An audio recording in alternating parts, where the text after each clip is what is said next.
Welcome to the next installment of the Captain's Auction preview from October 15th, 2022, and we're going to be looking at some of the solid state, a little bit later, solid state DMD games transition, and there's quite a lot of titles. We're just going to take a look at some of the art and go down the line.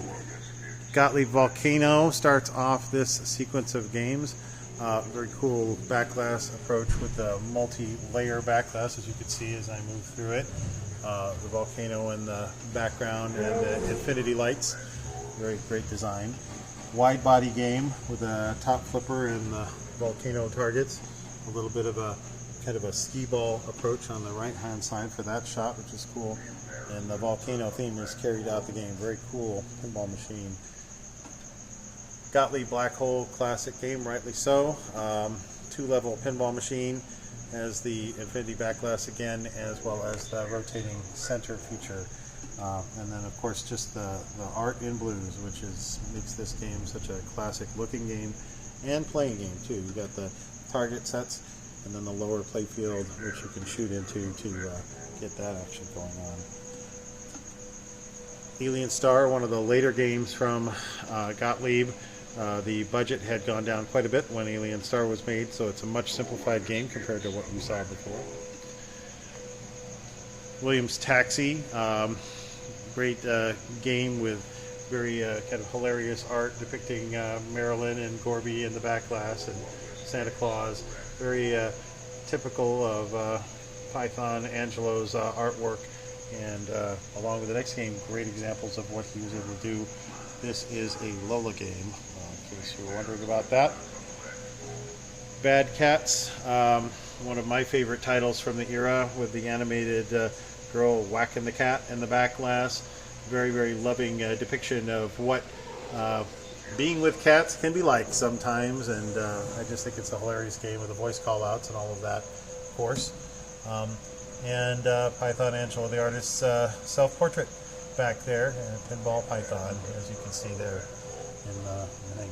Just a tremendous piece of work from him. I think one of his very best in terms of humor throughout the details of the playfield and the backglass, and the game just comes together as a tremendous family game. Very, very entertaining. Great for all ages, especially if you appreciate cats and understand what they bring to your life. Space Station. You see the Space Station game. I think they executed the backglass translate pretty nicely on this game. It is kind of the successor to Space Shuttle, which you're going to see a little bit down the line. You kind of see some of the cool space-themed artwork there. Some of you know that was a high speed in the background. We're coming up to that. I like this part of this auction too. There is a trilogy of the Pinbot games, and we're going to start at the newest of the three, the third in the series, which is Jackpot. Jackpot kind of has a gambling theme, so you can see where the slot machine in the backglass, and the way that the game plays involves kind of a number of aspects that kind of incorporate some of the famous gaming functions kind of into how you earn points in the game. The second one of the three-game series, the Machine, is a successor to the very, very successful Pinbot, and you can see the artwork in the backglass. Great turning feature that turns over in the center top of the game. You can also see that there's kind of a style of almost bagatelle play in the upper right. One of the earlier games have that on the playfield after Pinbot itself, and you can see the rest of the playfield there.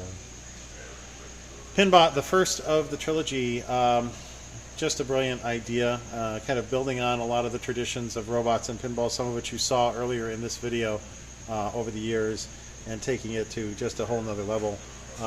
Complete with an opening shot that's similar to what would be in other games from Williams as well. You see the little space shuttle flying around in tribute to Space Shuttle's role in helping pinball come back, and Williams come back in particular.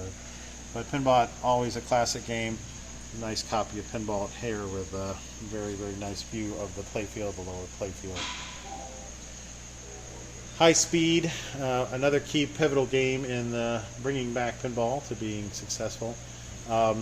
This is absolutely gorgeous High Speed. It is Not usually that you see kind of this level of intact on a high speed, but this one has it. Those of you who don't know the gameplay, it is basically trying to progress through hitting the targets until you can go through and get the green, the yellow, and the red light. When you run the red light, you try to run away by making the shot again, and if you do, you escape. And there's a classic audio call out when that happens in high speed, that you got away, and you can celebrate your illegal misdeeds. Space Shuttle, another pivotal game in kind of pinball history. Very successful game. Great center shot to build the multi-ball, and the design of the game leads to good balanced gameplay, left to right shots to lock and build that multi-ball up. Jokers, I think the best aspect of that is probably its music. Definitely some fun musical call-outs on this game. If you like that kind of 80s kind of style synth music, it's, I think, pretty cool in what it does. Kind of take a look at the playfield, and you can see how it again is evolving the history of hard and sort of royalty themed games that you saw in the electromechanicals. A lot of these games definitely pay homage to the history of pinball and the history of pinball art. Fire, another classic Williams game based on you can see the defeating of fire, and it has very cool plastics in the playfield, the buildings that are being attacked by fire, and great music. There it goes.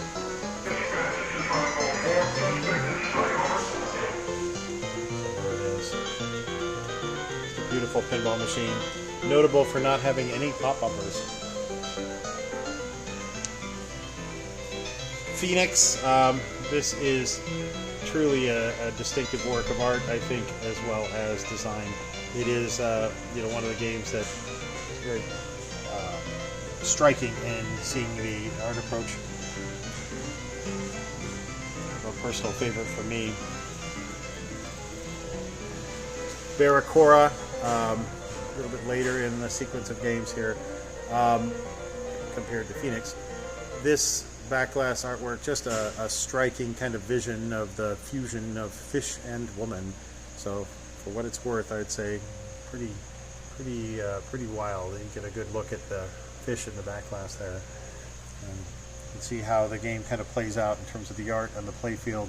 Very, very striking visual game. Flash, introduced flash lamps. Very early kind of milestone in pinball history in the solid state side. This distinctive sound of flash became a trademark of Williams games, and it would kind of carry forward in other titles that they would make. Blackout, another game with good gameplay, called that because you can achieve the game blacking out literally, and you can see the kind of space theme in the back box. And continuing on, as I mentioned, we have so many space-themed pinball machines throughout the games in this auction. Great to see. Contact, very early wide body. I think the first wide body pinball machine from Williams. Certainly very interesting in how they had to do the playfield layout, and especially in the little side note here is kind of fun that there is a lockdown bar that actually is made of, as you can see, veneered vinyl kind of wood. And my theory, not proven, is that we could not get the lockdown bars in the early production that would actually secure this game. Later it seemed like Williams built lockdown bars from metal ones that were welded together, but what do I know? Maybe someone out there can shed more light on the actual history there of the wooden lockdown bar that is the factory original bar for Contact. I remember that when it came into my bowling alley, Santa Anita Lanes, long ago. The wide layout of the playfield actually makes for some interesting gameplay because it has these 4 flippers, and as I recall, you can operate the 2 inner flippers separately from the outer ones. Data East Checkpoint. This is the first Data East pinball machine. If I no, that's Data East DMD pinball machine. There we go. Got to get it right. You can see that the DMD that they used for this early generation was small. It wasn't as large as the ones that they would introduce later, and the small DMD is going to be on the next game in our sequence as well. Great art package with a mirrored back glass, and that indeed carries down to the gameplay. Just an overall tremendous effort for their first DMD title. And this is your Star Trek DMD game, which is of course distinct from the Bally Star Trek that preceded it. This has a holographic feature in the back glass that at different times will cause the original crew to appear and disappear in kind of in the transporter. And it's another beautiful copy of the game. You can see what this looks like too. You've got a little bit of glare from the lights above here. Let's see what that looks like. Paul Ferris, another Paul Ferris masterwork in my view. Hook, just fantastic. He's the head of Bally's art department for a reason, and he carried that work throughout his career. Just amazing, amazing games. Hook is one of those games. Appropriate for a captain's auction to have this pirate themed game in the auction, definitely. And you can see some of the features and the playfield layout and the playfield art in this beautiful game. Time Machine, distinctive game from Data East, which has the incorporation of features to call back pinball history with its chimes and so forth. And this is kind of a reference in a way to the popular movie that was associated with this time frame, but it is not the movie themed on that movie. You can see the playfield layout. It's kind of calling out some of the historic lettering in the different eras of pinball history, and the game behaves in different ways when you do that. Another Paul Ferris masterwork, Phantom of the Opera, I think one of his very most beautiful back glass designs. His daughter apparently was used to model for that picture. Just the overall gorgeousness of this playfield and back glass just can't be overstated. A beautiful classic game for lots of reasons. This one is very nice. See it. Who's Tommy Pinball Wizard? Very much a kind of a callback again to the history of the games. We've seen the Captain Fantastic game, and of course there was an earlier Tommy game in the electromechanical era, and this carries on down and has, you can see an airplane on the top, and kind of a cool and very iconic style of artwork that carries on into the playfield as well.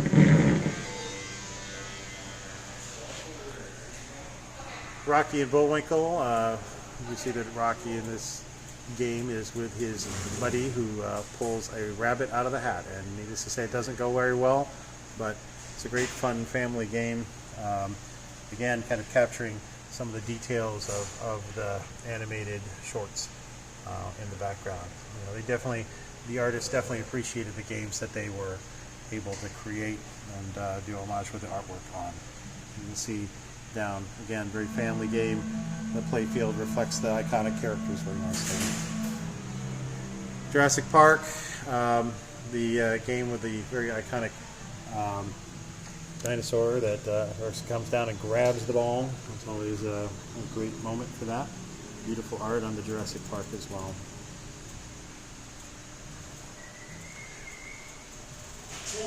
This is the sequel, The Lost World Jurassic Park. You don't see this as often. It's a Sega game. These games had a back box that is curved. You can kind of see how that works. Gives a little bit of a different dimension and made the Sega games kind of distinctive. You can see the layout of the playfield, some of the artwork that's done as well to kind of capture the dinosaur theme. Star Wars. This is the Sega Star Wars and has the kind of 3D back glass in the back. It's kind of hard to see that on the video. You can see it. Playfield.